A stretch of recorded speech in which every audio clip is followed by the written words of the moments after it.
Welcome to EdUp Curriculum. I am your host, Nicole Poff.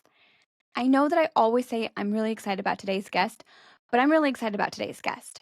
We talked a couple weeks ago, and I am so excited to just dig deep today into kind of our featured school, which is Warren Wilson. They have such a unique model. I mean, heck, I'm thinking I'm a loyal Kansas State fan, but I could send my kid to Warren Wilson very easily just with the model that they have kind of designed here. So I'm excited to talk about this. Without further ado, Dr. J. Roberts, thank you so much for being here. Can you introduce yourself to the audience and just give them anything you want them to know about yourself? Absolutely, Nicole. It's a pleasure to be with you and to talk about Warren Wilson, this wonderful school in Western North Carolina, just outside of Asheville. I'm the provost and dean of the faculty. This is my 5th year at Warren Wilson and my 30th year in higher education, and really excited for the conversation today. Awesome. We have a lot to unpack, but before we get too far in, one of the things that you and I talked about initially was the impact of a recent storm. Mm, Can you, I want to just give kind of space here to show what happened and kind of how the college responded. So, can you kind of quickly give us lay of the land there with exactly that, what happened and how the college responded? sure. I'm sure listeners remember back in September, Hurricane Helene really impacted the Southern Appalachians in pretty dramatic ways. Warren Wilson is, as I mentioned, is located outside of Asheville, and we had quite a large impact from that storm. So right after the storm hit, the 2 bridges that lead to our campus both were washed out. We did not have electricity. We did not have cell phone service. And functionally, our campus was really cut off from the world for about a period of 5 days. Um, Interestingly, because of the way the timing of when the storm hit, we didn't have a lot of employees on campus, Mm, and so we had about 750 students and probably a professional staff of maybe, I would say, 10 or 15.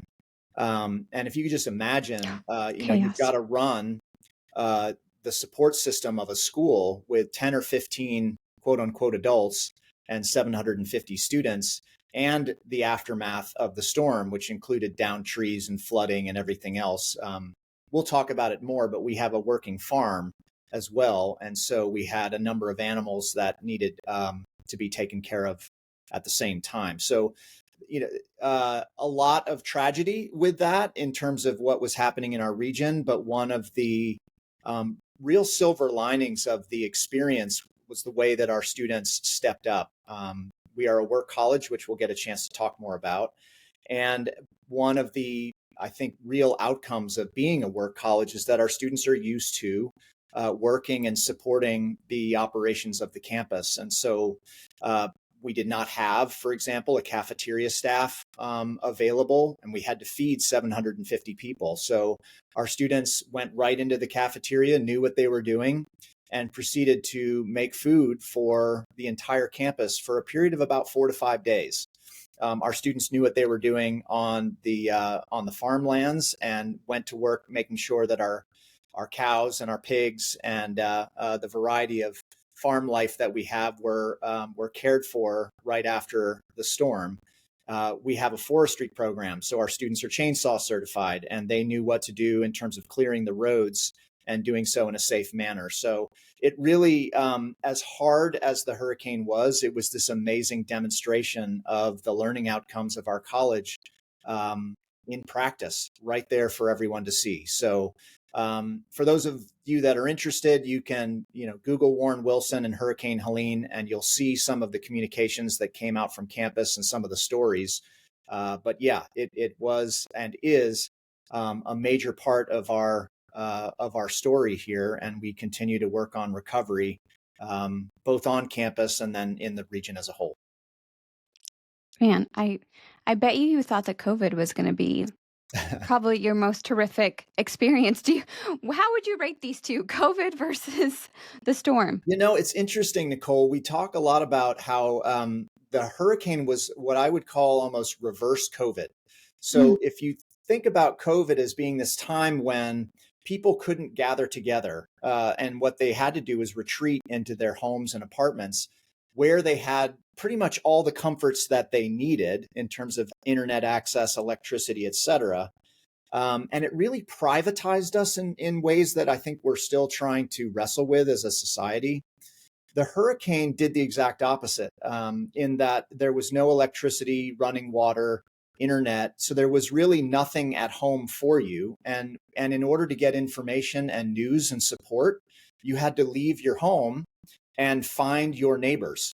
Your neighbors were the ones that might have that stick of butter that you need, or your neighbor might be the one that heard from somebody else when the water truck was going to show up. And so it was a time where coming together experientially in community was a necessary part of our day to day experience. And I think that it had real impacts on the ways in which we understand what it means to be a citizen today. mm, And that's really different from what we all lived through with COVID. Neither kind of catastrophe is something that we would have asked for, but they both have taught us different things. But certainly, the hurricane was one of those that taught us the resilience that comes from the support that we can give each other in person. And I think that's something we're still taking today. absolutely. And I think you're right. I want to jump into your guys' model because I think that serves a really important part of the way in which students responded, right? Like, I went to school in Southern California, and I just, if something like that were to have happened there, I literally could not see the students going into the cafeteria and making food. It just isn't something that I think would have been a natural response. Mm, Um, so I think this lends itself really well to your guys' model, like you said, and just how and why the students responded the way they did. So let's actually go into that. Um, sure. so you guys have a really distinctive model, which is that every student works. Yes. Can you walk us through what this looks like? Yes. So we are a federally designated work college. There are 10 federally designated work colleges in the country. It's a consortium. And the federal government gives a certain amount of support to us as a work college. We have to match that support with our own internal dollars. And it becomes, in essence, you might think of it as work study on steroids. So every student at the college has either a 10, 12, or 15-hour contract. They work to support the operations of the college in any number of ways. That can include running our farm, but it could also include running admissions tours. It could also include working on research with a faculty member. It could also include working with one of our community partners in a nonprofit supporting their operations. So there are a range of work experiences that our students have. There's a scaffolding that happens with that where they get more leadership and more, I think, both intensive and sort of more sophisticated work experiences as they move from first year to senior. And they do get a tuition break as part of that. Berea College in Kentucky is probably the one most folks may be familiar with. Berea is a highly resourced institution, and so for them, they can give essentially a free tuition to every student there.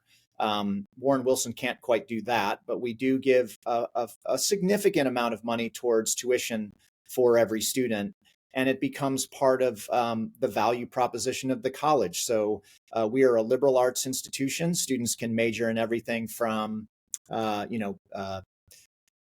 biology to psychology to art and everything in between. But every student also has this work experience that they have over the course of their 4 years. And what we find is that some of the basics with that, like the understanding that you have to show up at 8 in the morning to feed the cows, or that admissions tour must go on whether you have a headache or not. These are really important life skills that our students get a chance to practice throughout their time at Warren Wilson. And it really does translate into demonstrably better career readiness. We hear that all the time from folks who employ Warren Wilson students. They don't have to spend a lot of time socializing and orienting Warren Wilson graduates into what it means to work because they're just used to it. It's what they've done for 4 years. I love this so much because I mean, I think about my own experience as an undergraduate student, 4 years in the walls of the school, right? And then I got out and I'm like, "Ooh, this is a little bit intense." And you're right. I mean, you just took the gap of the time that it takes students to learn what it means to be a good employee and get their footing in their career. You just expedited that so that when they step foot out of those doors, they're ready. They've been working. This is nothing new to them. It's just the next step versus like this huge gap that they're jumping over. Um, how are the crews like, let's get into kind of the Yeah, tactileness of this. yeah, How are there so I know, but basically the students are on crews. yes. So let's talk about the crews and how they're structured a little bit more. Sure. Yeah. And that term crew really, and we may get into this later, does come from a tradition that really started all the way back with Kurt Hahn, famous educator who created both Outward Bound and United World Colleges. But this idea of we're all crew and not passengers is kind of a classic line. And every student is on a crew. Every crew has a supervisor. Those supervisors are either faculty or staff at the college. And students come in applying into a crew. They don't always get their first choice, just like all first years when they're thinking about classes. But over the course of their 4 years, they do tend to migrate into the thing that for them, the crew that really fits. And it's not always connected to their academic interests. In fact, you could have, and we have many students who, for example, might major in art, but their crew is on the farm. You might have a student whose major is psychology, but their crew might be working, in the. I was just talking to a young woman the other day. Her crew assignment was in the marketing department, and she takes photos for the college all over the place. And she said she's gotten so many job offers because she's not only taken classes in art, she has a demonstrable portfolio of work that she can demonstrate to employers, and she gets a lot of side jobs in photography just because she has that real concrete experience. So there's always a mentor, and that's that crew supervisor. And that person could be everybody from somebody who works in facilities, who helps run the paint crew, as we like to call it, all the way up to somebody who is an associate vice president of marketing and communications who might be working with students on our social media platforms, or as I just mentioned, using our photography. So that relationship with that crew supervisor is a very significant one for our students. They often refer to that crew supervisor really the same way they would refer to a teaching faculty member. They have a deep connection with them often. They see them as a mentor. It's another adult on campus that they can talk to about a range of things. And we often hear students say that their work experience was such a substantial and significant part of the 4 years. Over 90% of our students say their work crew experience was positive in their 4 years here. And it just ends up being one of those elements of a full, living and learning experience that I think small liberal arts schools do very well in general. But the fact that we have work crews is just as you say, it's a different kind of model for us. We don't have fraternities and sororities. Our students identify with their crew. That's one of the big parts of belonging for us. It's so neat because as you were talking about the supervisor role, right? I just couldn't help but think we have leadership classes where we give students textbooks and we say, here's a case study. How would you handle this employee dispute? Or, and they're writing a paper about it. Not to say that there's not value in the theory and things like that, but you have students who are not yet graduated, who are actually doing this in real life, who Mm. are practicing their leadership skills. So even if it's not in their field, even if they are running the farm, right, and they are an art major, those leadership skills, whether they're in farming, art, whatever, are leadership skills that you just can't get from a textbook. Exactly true. So I want to give you one quick story. When I first got here, I shadowed some crews, and there was a crew that I shadowed. That it's the pig crew, believe it or not. And there were two young women. One was running the tractor, and they were trying to move this very, very large watering trough that was, probably 1,000 pounds. And they had to figure out how to manipulate the tractor in order to move the feeding trough, because clearly two people couldn't move something that heavy. And the supervisor, the crew supervisor at the time, basically gave them the task, right, and then walked away. Uh, and I found that so fascinating, because what then ended up happening is these two young women, one was an English major and I think one was a psychology major, they they had to problem solve it in real time. And it took them probably a half an hour to figure out how to actually move this trough. And I went back around to the supervisor later and I just sort of said, I know you did that intentionally, but can you tell me a little bit more about your pedagogy there? And the supervisor said, I call it Gandalfing, which I think is such a wonderful phrase. And so he talked about how in the Lord of the Rings, Gandalf would often set the stage for the grand adventure, and then the hobbits and the band would go off and do their thing, but then Gandalf would disappear always. Okay. And so the band would have to deal with the challenges that were in front of them. But if it ever got too great, right, Gandalf would come back. Gandalf always came back if it ever was something that was too dangerous or too perilous. And that's the way he views running his work crew. He wants to Gandalf them, right, which is to sort of set the stage for the adventure and then go do his own things. But then, always kind of with keeping a little side eye on what's going on over there. And if it ever came to the point where it was too perilous, he might come back in and provide extra support. And I've just never forgotten that. I think it's a wonderful kind of image of what good teaching looks like, is Gandalfing. So, Absolutely. And talk about, just being able to exercise and figure out your leadership style, right? Like this is one big sandbox where you can experiment, and a lot of people, they get into their first manager role and they make some mistakes. They make some mistakes along the way, right? They're maybe a little bit too micromanagey or they're too hands off, but they're making those mistakes on the job, which is fine. But you guys are literally saying, here's your sandbox, explore, figure out what feels good as a leader, what doesn't feel good as a leader, how you have these hard conversations. I mean, it feels like when they come into the workforce, they're light years ahead of the traditional entry level student. I also think, as you were talking, this idea of transferable skills is always very like abstract for students, right? yes. We can always say, well, you have this degree, but you learn some things that are transferable to a different career. And that's really abstract when all you've done is school. Yes. Probably a lot less abstract for your students. Yes, I think that is true. I mean, if we think about this weird thing we talk about all the time, which is this divide between the school world and the real world, and we give this phraseology to students all the time. Well, when you get to the real world, X, Y, and Z.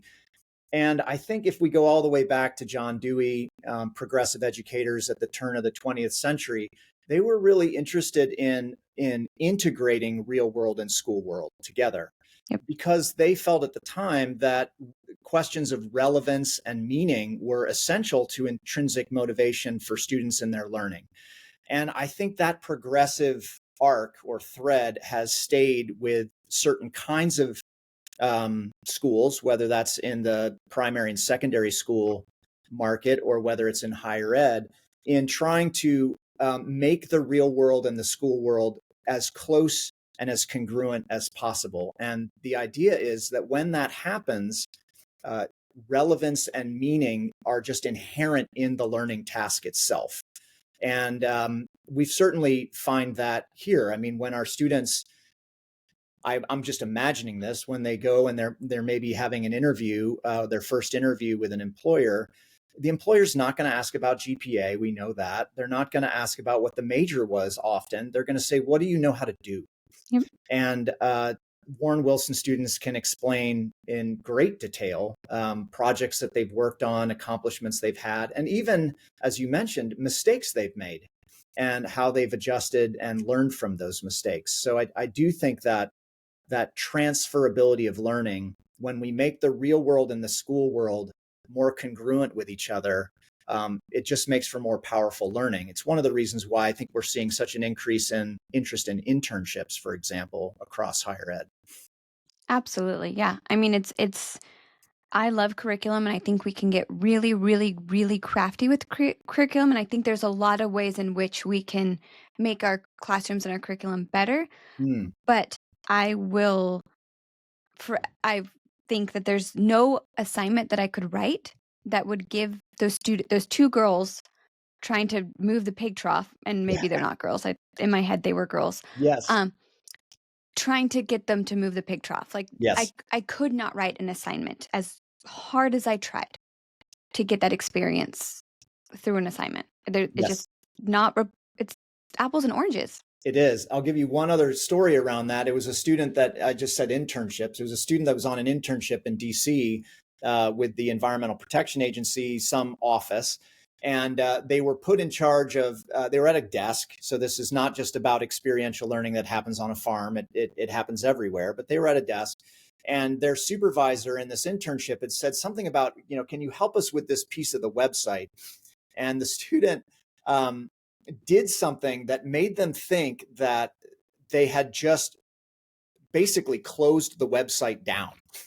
And they had this moment of uncertainty where they looked around and they didn't know what to do, right? They thought to themselves, do I try to fix it myself and make it worse? Do I go to my supervisor and tell them the mistake that I made and then maybe risk being fired? And I just think that it was such a great example that the student told the story back about this 5 minutes of sheer terror that they went through trying to figure out what to do next. And we've all experienced that in jobs. Yep. And it's that kind of learning where you have this tolerance for uncertainty that we know sets up our graduates for success in life after college, because you're just not going to have on the job training that is neat and clean and everything just so. You're going to have lots of experiences where you're going to have to tolerate ambiguity and uncertainty and yet still act in the world. And so these kinds of experiences that we can give our students, whether you're a work college or whether you're in higher ed, where you're doing that in different venues, I just think they're critical for helping prepare, not just the workforce of the future, but the citizens of the future. We certainly are seeing that with what's happening on a national and global stage now. The level of uncertainty and ambiguity in the system is very, very high. And so what are the skills, what are the knowledge, skills, and abilities that our students need to be able to adapt and thrive in those kinds of environments? Absolutely. And I think, higher ed, our curriculum, right? We build a syllabus that outlines exactly everything that's going to happen. We give an assignment prompt with bullet points of here's what to do. There's a rubric. We tell the students, here's what you're going to do, and here's all the check boxes, and here's how you're going to be graded. So then they get to places of ambiguity and they're like, wait, where's my Yes, syllabus? Where's my rubric? exactly. How do I act here? Because for the last 4 years, they've been told exactly what they needed to do to hit to hit their goals. And so this feels like a very good balance of you still have your academics, you still have this over here, but we're going to put you into this ambiguity type space. Um, and I feel like for a lot of kids today, and I don't want to overgeneralize because I have a kid who's becoming a teenager, um, they're not as willing to like jump in and problem solve without being prompted. And then still they want instructions of what to do next. It's Yes. like my generation, I feel like we called ourselves a little bit scrappy. Like you could put us in a social media job, right? And we would figure out what to do with it. Yes. But this generation feels like they want some blueprints of here's what you're going to do, here's how you're going to do it, here's all the training you need. And so it feels like you guys are also still preserving um, some of those really important work skills that we cannot lose, but also, yeah, how do you teach ambiguity in curriculum, right? Like, how does Yes, that? exactly. So, a shameless plug for my latest book, which is all around risky teaching, is the title is Ooh, risky teaching, and in it, I talk about this idea of productive uncertainty, and so it seems almost counterintuitive that as teachers we would want to place students in environments of uncertainty, right? I mean, part of the traditional way we think about teaching is teaching reveals, right? Teaching gives the answers to. Teaching doesn't make a student say, "Wait a second, what?" But actually, learning comes when students say, "Wait a second, what?" Right? It doesn't come when they say, "Aha," all the time. And we know this from science. Some of the greatest scientific discoveries have come when the data make no sense whatsoever. So I think part of our job as educators is to put students into environments of uncertainty. Now, the thing is, I use the word productive uncertainty because it should be curated and carefully designed. It's not empowering. We experience this as humans. When an environment is completely uncertain all the time, that's not empowering. In fact, that can be deeply traumatizing and something that we would never want right. to ask our students to experience.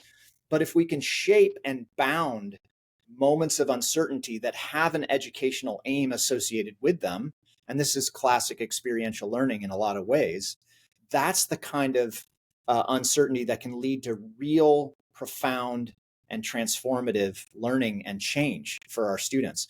And it's the reason why things like study abroad or internships or community engagement, those can often lead to really significant learning for students because they have within them those designed and productively uncertain environments.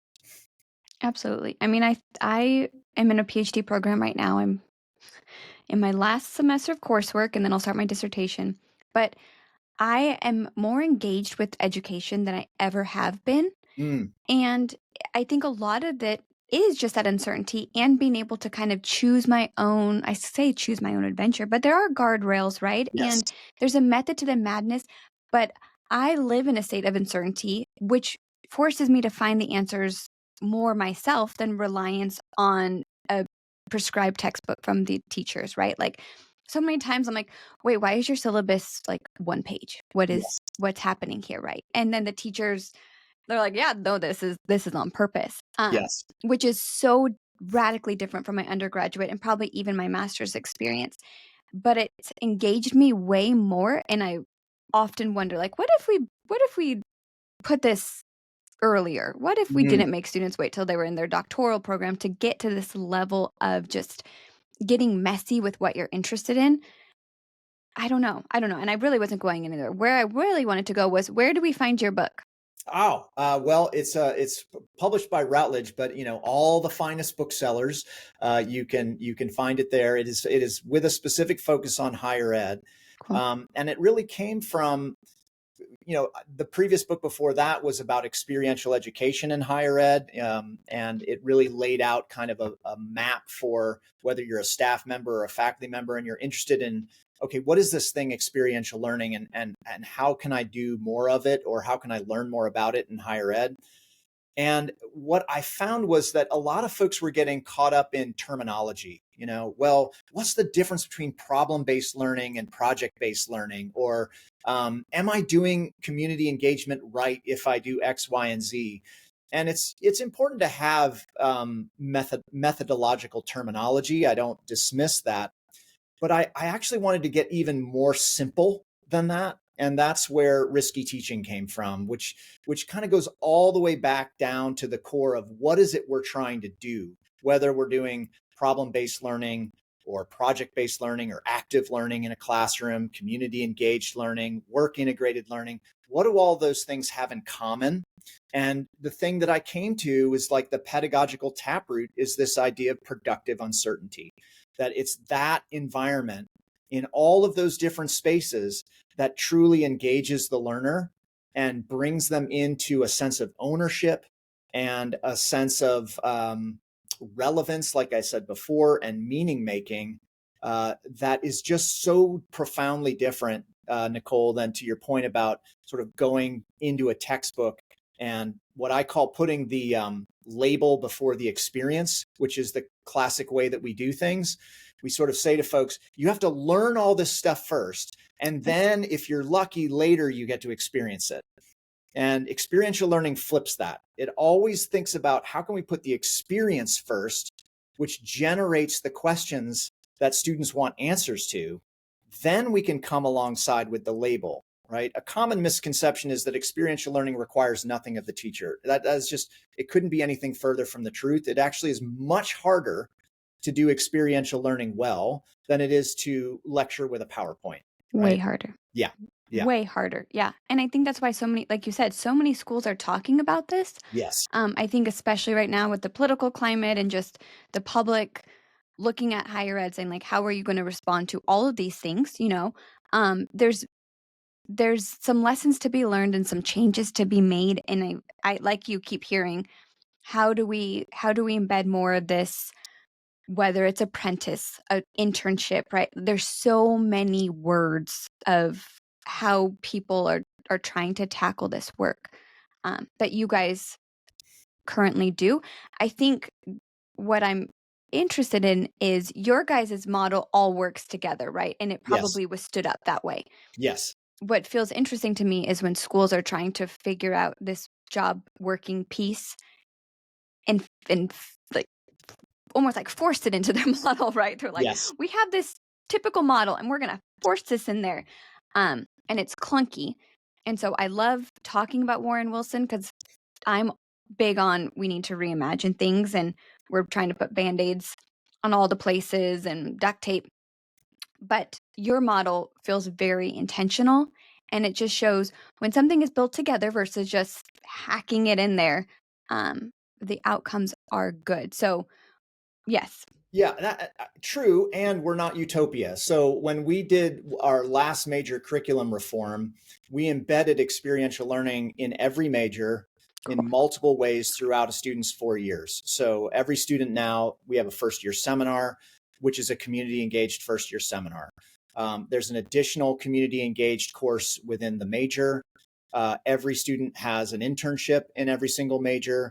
Every student has a work integrated experience, and every student has a research or project based capstone. So that's really best in class, I believe, for integrating experiential learning into the academic curriculum. Now, does that mean that we didn't have real conversations as a faculty about the balance of content and experience? Of course we did, and we're still having them.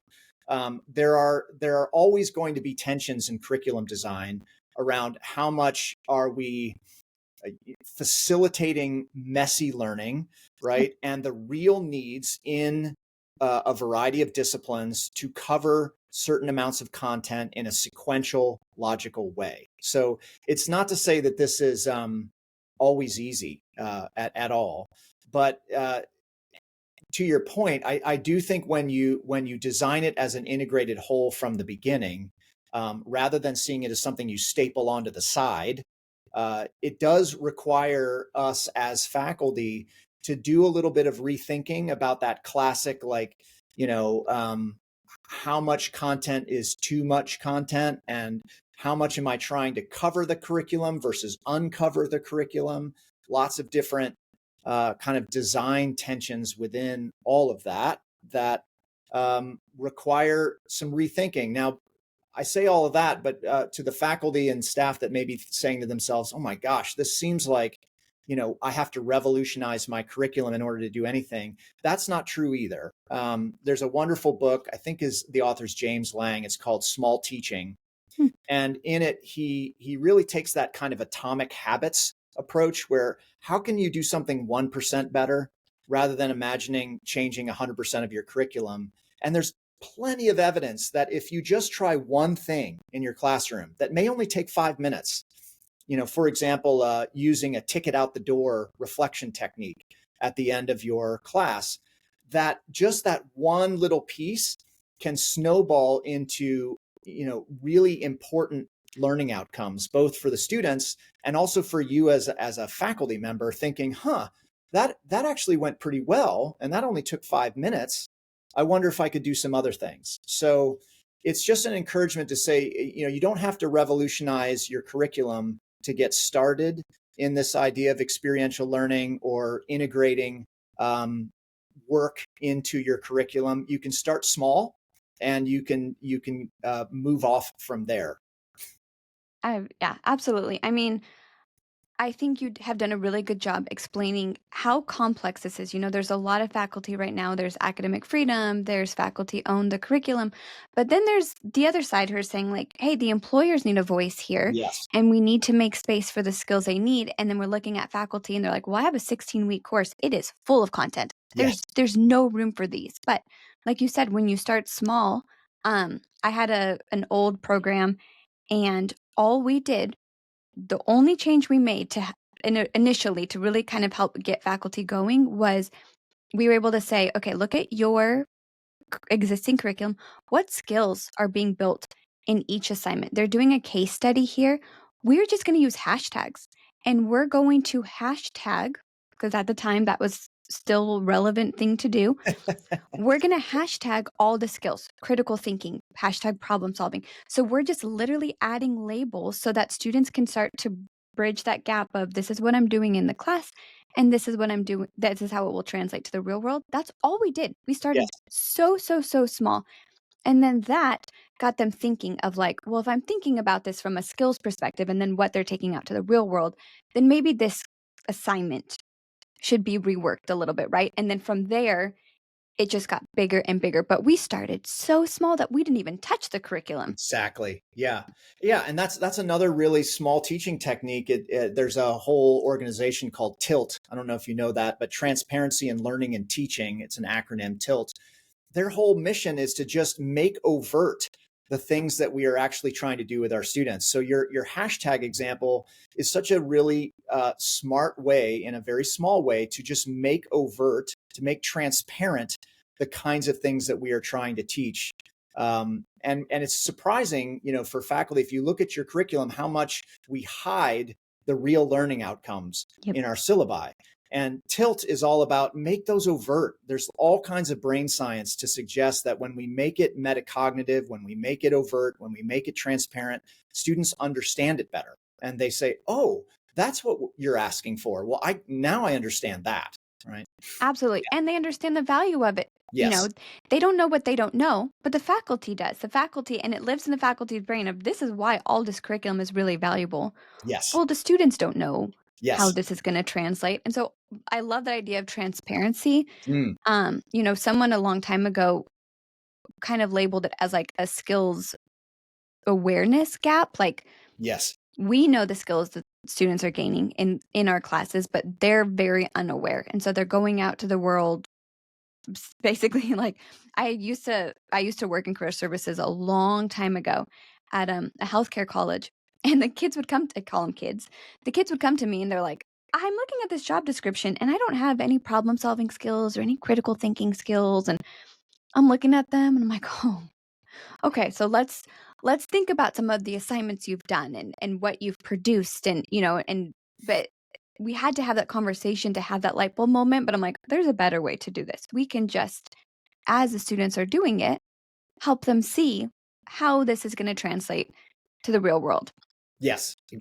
Exactly. Yeah. The example that always comes to me there, before working at Warren Wilson, I was at Earlham College in Indiana, another small liberal arts school, and that school is very well known for its international education. We send a huge percentage of our students in to study abroad experiences, and often I would talk to students when they came back, and I would say, well, what are the skills that you learned, in your study away experience? They said, I didn't learn any skills.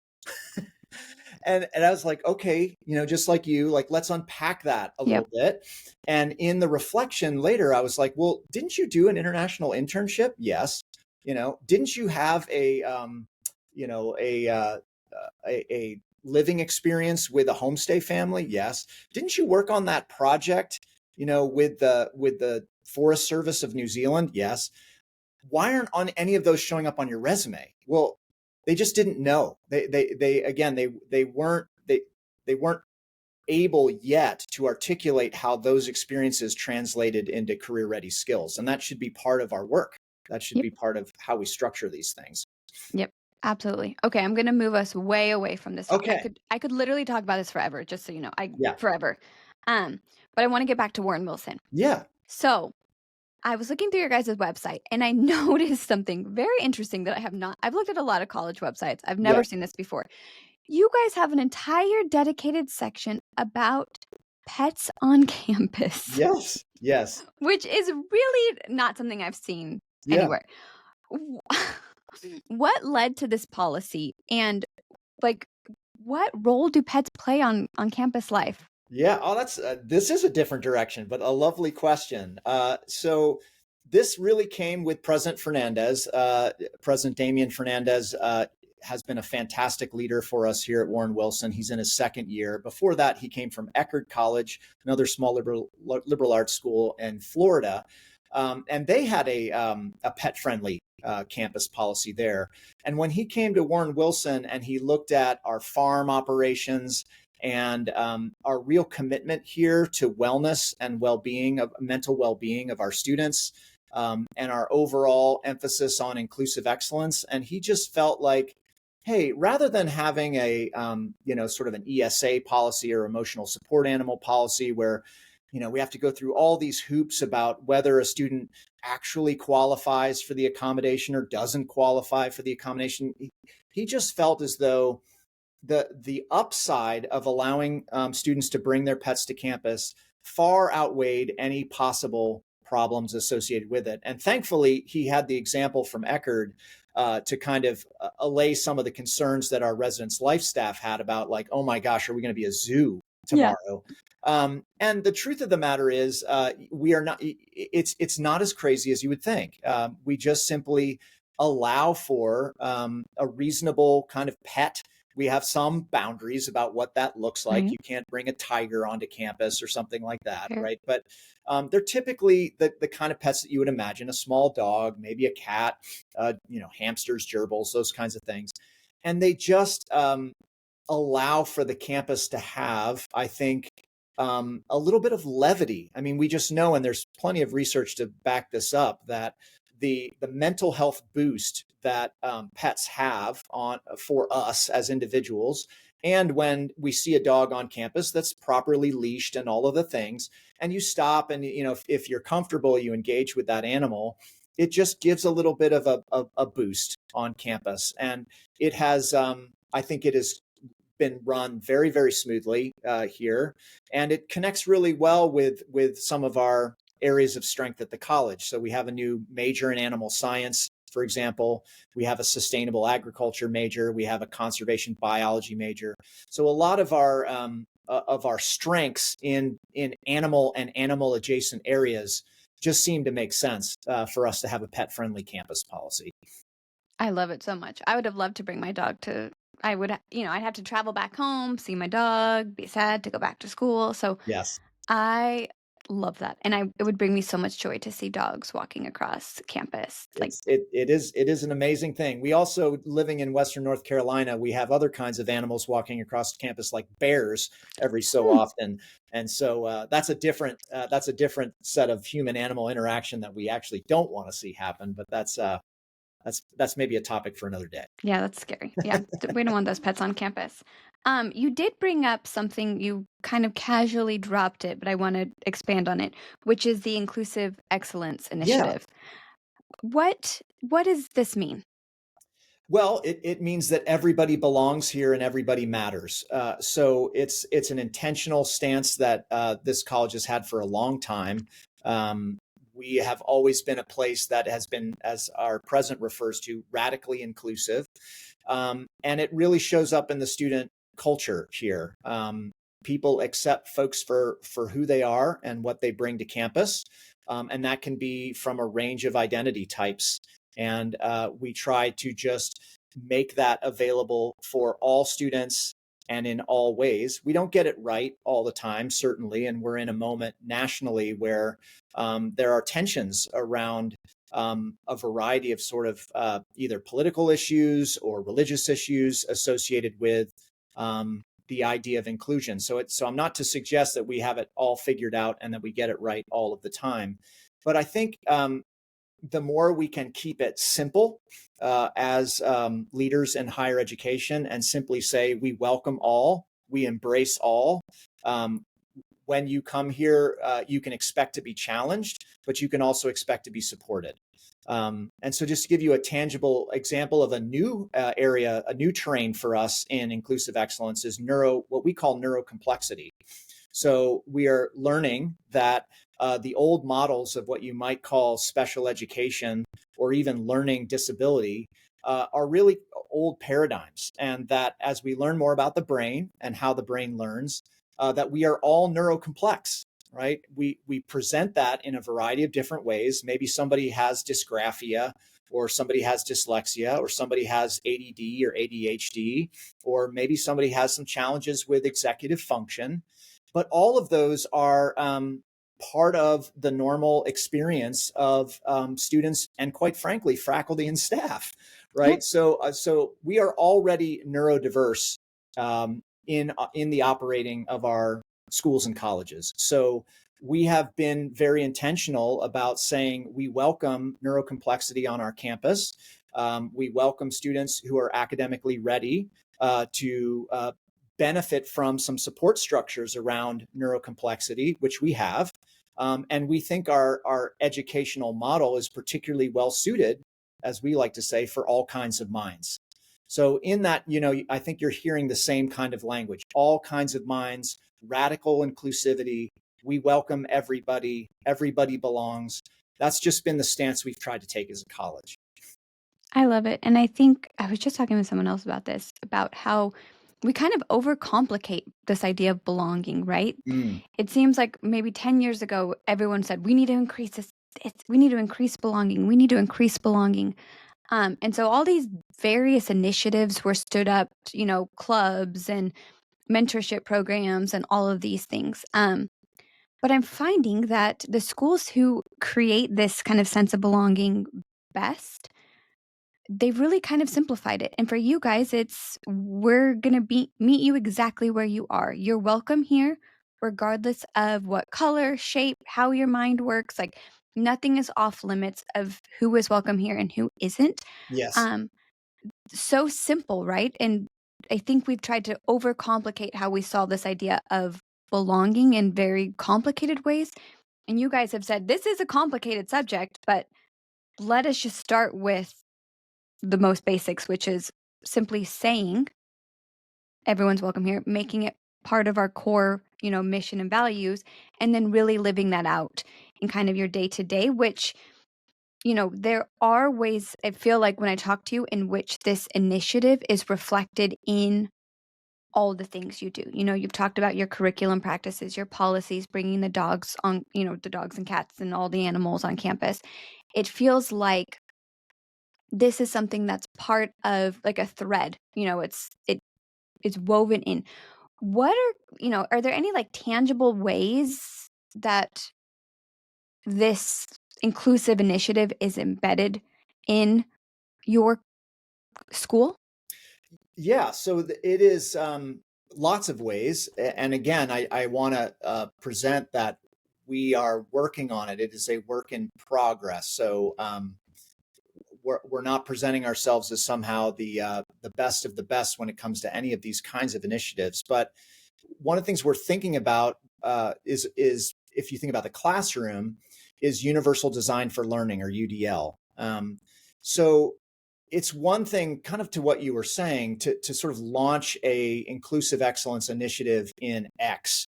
But if it's not truly integrated into the student experience, if they are having radically different experiences when they are sitting in an intercultural center where they're feeling very supported. And then they move into a classroom where the pedagogy, the relationality, the interactions they're having are completely at a disconnect with what they're experiencing in a different space. That's not what we want. So part of it is figuring out how this can be, the phrase that I use as provost is deep, pervasive, and inescapable, right? So we want inclusive excellence to be deep, not shallow, right? We want it to be pervasive. It needs to be in all elements of a student's experience and inescapable in the sense that you don't get to opt out, right? So how do we do that? Well, one way is to work with our faculty and faculty development around what does it mean to design a classroom using the principles of universal design for learning. And that I won't go into the depth around that, but there are some very tangible things that we can do that really create a learning environment that is for all kinds of minds and for all kinds and walks of life. And when we can create those environments, I had a colleague of mine say, when we can create both safe and brave spaces, right? So I think it's really not the goal of us to create safe spaces for students alone. That's a necessary but insufficient quality of education. So I love the phrase, she said we need both safe and brave spaces. So we want classrooms that are both safe and brave, where students can be challenged and supported. And universal design for learning for us as a college felt like a very congruent approach in how to go about doing that.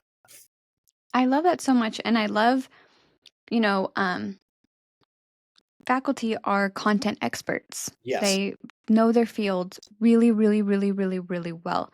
But a lot of times we pop them into a classroom and we expect that they also know how to teach and how to design curriculum.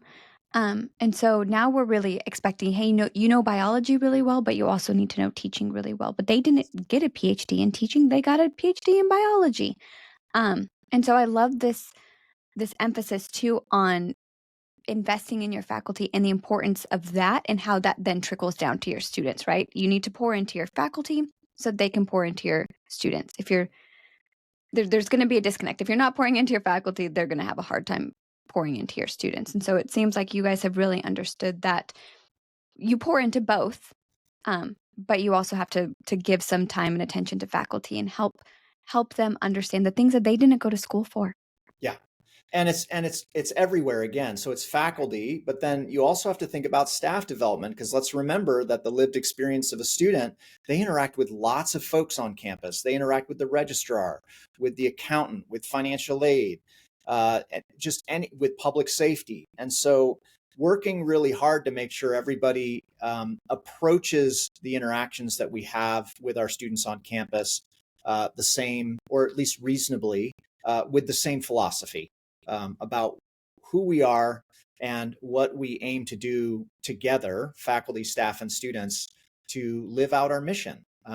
And it's a never-ending quest, right? I mean, provosts in their dreams think that this is like all clear and perfectly, under control at all times, and that is absolutely not the life of a provost. It is managed chaos most of the time, but we can aspire. Absolutely. And So, I'm glad you brought up staff because yeah. I think that's an important consideration. I was talking to a student advisor who had been in student advising for 20 years. And I said, "What conferences do you normally go to?" And she said, "I've never been to a conference in my life." Mm, I'm like, "Oh girl, we let's let's talk about this." But yes. it's and I haven't really been able to get that out of my mind. And I've talked to a couple other people who are like, "I've never gone to conferences." Those Yes. are for faculty. Faculty get to go to conferences. And so I like that you specifically mentioned staff too, because they are supporting students just as much. I think a lot of times that student advisors hold like the gold. They Yes. know all the things. They know the challenges. They know what classes students hate. They know what classes students love. Like, if you want an untapped perspective, go down to your student advising department and ask them to just give all the details, and they will tell you exactly what students think, where they struggle, and what they need help with.